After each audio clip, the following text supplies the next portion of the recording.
We are in the garden this morning, beating the drought with an ancient irrigation system developed by the Aztecs. And as our Sandra Mitchell shows us, we can do it ourselves and save money and water. Good morning, everyone. It is summertime in Southern California. We got to be concerned about the drought, but our friend Nick Federoff from Things Green is going to help us out with getting some moisture to the plants. Yes, indeed. We are over here at the Japanese garden right near the Van Nuys Airport. And so if you hear an airplane once in a while, that's the reason for that. But we're also right next door to the water reclamation area. And they're taking water and they're watering these plants. And that's why everything is so green. Because so gorgeous. It's used water. I mean, why not, right?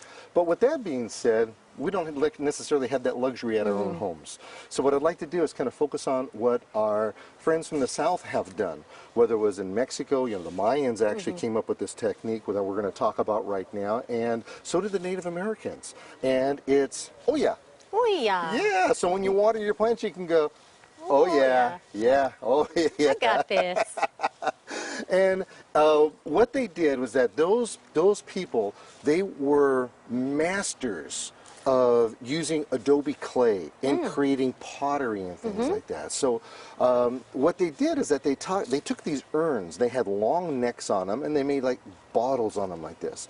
Then they took them and they buried them right next to their vegetables, and they filled them up with water, and because they were porous, the water oozed out of the clay, watered their plants. Oh, it was brilliant.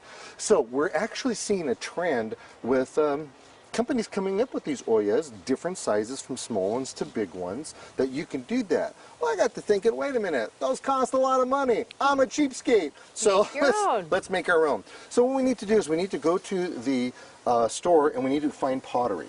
And the pottery that we need cannot be glazed. Most everything we find has a glazing on it. If you had the glaze, this is not going to work.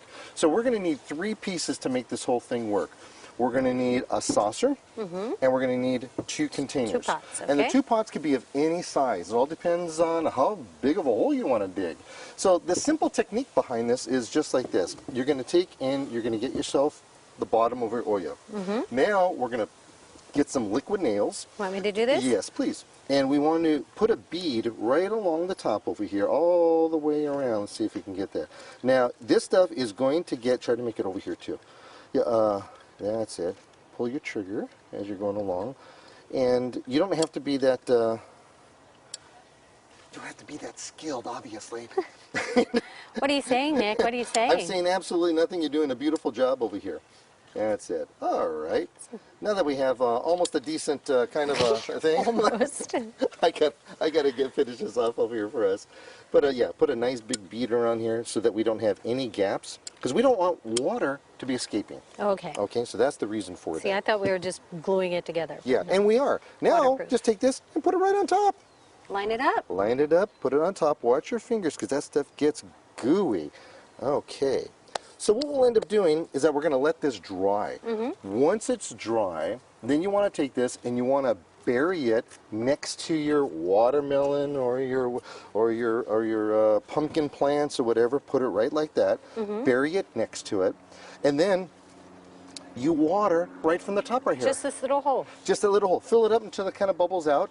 Then what you want to do, because you got water, and we have a mosquito problem, that Aedes mosquito, that could be a huge problem for us. So what we do is that we have to cover it up. Guess what we use the saucer for? That's what the saucer's for. Yeah, it says like take the saucer. Yeah, you just cover it up, and it's pretty much just that simple. That's pretty easy. Yeah, and then when you want to take it, you just boom, boom, boom, like that. Now, if you're not that handy like me, some people, well, there is another way of making this. We're going to do the same exact thing over here, but instead, we're going to use duct tape. Oh, I'm good with duct tape. Yeah, you see, so since we don't have to do that, we'll take this and we'll put it around just like this, and you are done.